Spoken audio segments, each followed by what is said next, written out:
អនុញ្ញាតគោរពជំរាបសួរប្រិមិត្តមិត្តស្ដាប់ជាទីមេត្រីសូមស្វាគមន៍មកកាន់ SNU នៅក្នុងវីដេអូនេះខ្ញុំមានដំណឹងពិសេសមួយពាក់ព័ន្ធទៅនឹងករណីខុសខ្លួនបានជនបង្កហេតុដែលបានធ្វើការសម្លាប់នារីម្នាក់កាលពីថ្ងៃទី12ខែវិច្ឆិកាឆ្នាំ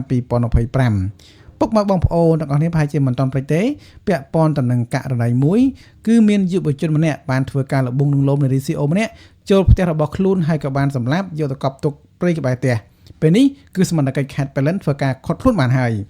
បើយោងទៅតាមការចុះផ្សាយរបស់កាសែត Fresh News បានដឹងថាឃាតកម្មសម្លាប់ស្រីម្នាក់រួចរំលោភសាកសពពេលក្រោយនៅស្រុកតាំងកោកត្រូវសមត្ថកិច្ចនគរបាលព្រហ្មទណ្ឌចាប់ខ្លួនខាត់បានហើយនៅខេត្តប៉ៃលិនភ្នំពេញថ្ងៃ14ខែវិច្ឆិកាឆ្នាំ2025មានករណីឃាតកម្មបង្កឡើងដោយជនសង្ស័យឈ្មោះមនសេហាហៅវណ្ឌាភេទប្រុសអាយុ16ឆ្នាំជនជាតិខ្មែរធ្វើសកម្មភាពសម្លាប់ជនរងគ្រោះឈ្មោះហឹមទីណាភេទស្រីអាយុ22ឆ្នាំជនជាតិខ្មែរដូចគ្នាបន្ទាប់ពីបានសម្លាប់រួចក៏យកទៅកប់ចោលនៅក្បែរផ្ទះរបស់ខ្លួនដែលស្ថិតនៅភូមិក្រូចឃុំស្វាយភ្លើងស្រុកតាំងកោកខេត្តកំពង់ធំក្រោយមានហេតុការណ៍ខាងលើនេះកើតឡើងដោយអនុវត្តតាមបទបញ្ជារបស់ឧត្តមសេនីយ៍ឯកហ៊ុនកំជាតិប្រធាននាយកដ្ឋានកណ្ដាលនគរបាលយុទ្ធធរនិងលោកឧត្តមសេនីយ៍ឯកងាវជួរប្រធាននាយកដ្ឋាននគរបាលព្រហ្មទណ្ឌកងកម្លាំងនគរបាលព្រហ្មទណ្ឌដឹកនាំដោយឧត្តមសេនីយ៍ត្រីហ៊ុនប៊ុនមនីរតន៍វីរៈសេនីយ៍ឯកហែមបូណានិងវីរៈសេនីយ៍ឯកច័ន្ទកំលីអនុប្រធាននាយកដ្ឋានបានដឹកនាំសហការជាមួយស្នងការនគរបាលឋានខេត្តកំពង់ធំនិងខេត្តប៉ៃលិនបានធ្វើការស្រាវជ្រាវតាមនីតិវិធីនិងជំនាញរហូតដល់បានការកំណត់ទីតាំងលាក់ខ្លួនរបស់ជនសង្ស័យខាងលើលុះដល់ថ្ងៃ15ខែវិច្ឆិកាឆ្នាំ2025កងកម្លាំងជំនាញបានធ្វើការខាត់ខ្លួនជនសង្ស័យខាងលើត្រង់ចំណុចភ្នំទ្របភូមិស្ថិតនៅភូមិខ្លុងសង្កាត់អូតាវ៉ៅក្រុងប៉ៃលិនខេត្តប៉ៃលិនជនសង្ស័យបានឆ្លើយសារភាពថាកាលពីថ្ងៃ13ខែវិច្ឆិកាឆ្នាំ2025ជនរងគ្រោះបានមកទារប្រាក់ពីម្ដាយរបស់ខ្លួនប៉ុន្តែម្ដាយមិននៅបន្ទាប់មកខ្លួនបានលបងនាងឲ្យចូលក្នុងផ្ទះរួចក៏បានធ្វើសកម្មភាពខ្ទប់មុខនិងវាយសម្លាប់ហើយក៏បានរំលោភជនរងគ្រោះក្រោយមកក៏បានយកសាកសពទៅកប់ទុកតែម្ដងបច្ចុប្បន្នជនសង្ស័យកំពុងតែបំពេញសំណុំរឿងតាមនីតិវិធីប្រកុលជូនសំណងការនគរបាលខេត្តកំពង់ធំចាត់ការតាមនីតិវិធីបន្តបាទបងប្អូននេះគឺជាដំណឹងមួយដ៏ល្អសម្រាប់បងប្អូនដែលជាសាច់ញាតិរបស់ជនរងគ្រោះប៉ុន្តែវាគឺជាដំណឹងអាក្រក់សម្រាប់គ្រួសាររបស់អាចង្រៃដែលបានធ្វើការសម្លាប់នារីដែលជនរងគ្រោះបាទមែនតើទៅខ្ញុំឆ្ងល់រឿងមួយឆ្ងល់រឿងថាខាងស្ថាប័នពាក់ព័ន្ធទៅនឹងមីក្រូរ៉ាញ់ថូគេជីងមកបដិសេធថាអ្នកស្រីហ្នឹងគឺមិនមែនជា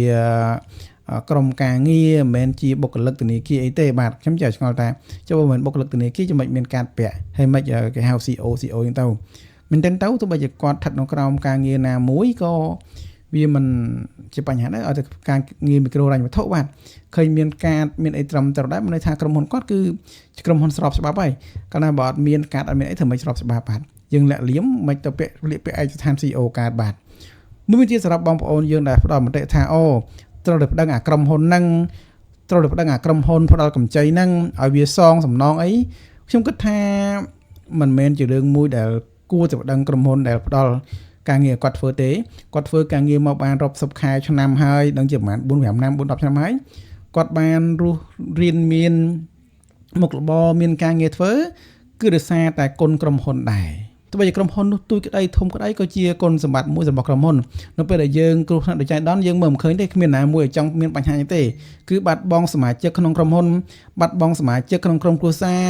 បាត់បង់បុគ្គលិកដែលជាមិត្តភក្តិមួយគ្នាគឺម្នាក់ឈឺចាប់ណាស់ហើយដល់ពេលយើងមានបញ្ហាអញ្ចឹងយើងបែរទៅប្តឹងក្រុមហ៊ុនជារឿងមួយមិនត្រឹមត្រូវបាទខ្ញុំគិតថាមិនត្រឹមត្រូវនេះជាកំណត់ផ្ទាល់ខ្លួនរបស់ខ្ញុំទេសម្រាប់បងប្អូនដែលមានកំណត់ថាត្រូវប្តឹងក្រុមហ៊ុនហ្នឹងក្រុមហ៊ុននឹងចេះក្រុមហ៊ុននឹងចុះ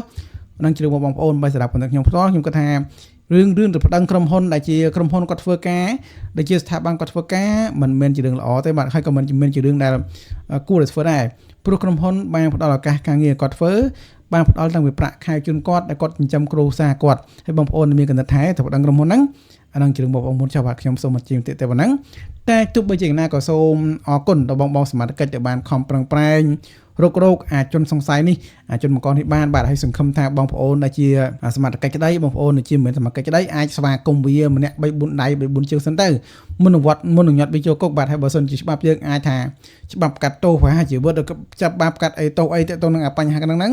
គឺ គឺគួរតែមានគួរតែមានបាទជាពិសេសច្បាប់មួយដែលទាក់ទងទៅនឹងការរំលោភសម្លាប់នេះអានេះទាក់ទងចូលប្លន់រំលោភឲ្យសម្លាប់ទៀតបាទប្លន់យកម៉ូតូគេហើយរំលោភគេឲ្យសម្លាប់គេទៀតអានេះគឺជាបទល្មើសដ៏ធ្ងន់ធ្ងរបំផុតហើយដែលកំពុងតែកើតមានក្នុងប្រទេសយើងបាទអញ្ចឹងមួយនេះគួរតែដាក់ទោសវាធ្ងន់តិចបាទដាក់ទោសធ្ងន់តិច